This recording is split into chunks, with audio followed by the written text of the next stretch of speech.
इनका सबसे पहला रूप है शैलपुत्री।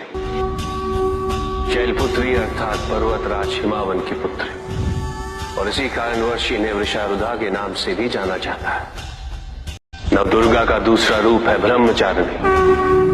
ब्रह्म अर्थात तपस्या, चारिणी अर्थात आचरण करने वाले। ये रूप उस ज्ञान व आचरण का प्रतीक है जिसके माध्यम से इन्होंने मुझे अपने पति के रूप में प्राप्त किया। नवदुर्गा का तीसरा रूप है चंद्रघंटा।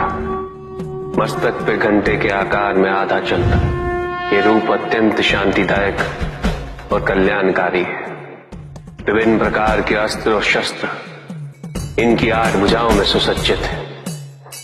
यह नवदुर्गा का चौथा रूप। इनकी मंद मंद हंसी से संसार का जन्म संभव होता है, और इसी कारणवश इसे कुष्मांडा के नाम से जाना जाता है। अष्टभुजा, शस्त्रधारिणी, हिरण्यवर्णा, केवल यही है जो सूर्य के भीतर लोक में वास करती है। 10 दिशाएं इन्हीं से आलोकित, जिनकी कृपा से मूर्ता विज्ञान सागर में परिवर्तित हो जाती है। वो है स्कंद माता।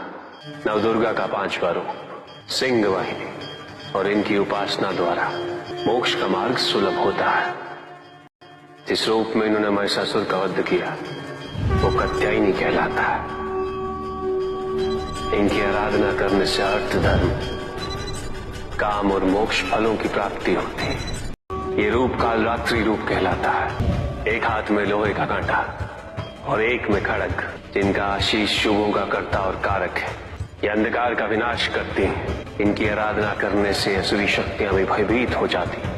ये इनका महागौरी रूप है। श्वेत वर्ण, श्वेत वस्त्रों से सुसज्जित, चतुर्भुज, त्रिशूलधारी, तालवाद्य धारण करने वाली ये इस रूप में अपने उपासकों को अभयदान देती है। माँ दुर्गा का 9वां रूप सिद्धदात्री कहलाता है। अनिमा, महिमा, गरिमा, लघिमा, प्राप्ति, प्रकम्य, अश्वत्व, पश्यत्व, ये 8 सिद्धियां केवल इन्हीं की कृपा से प्राप्त हो सकती है।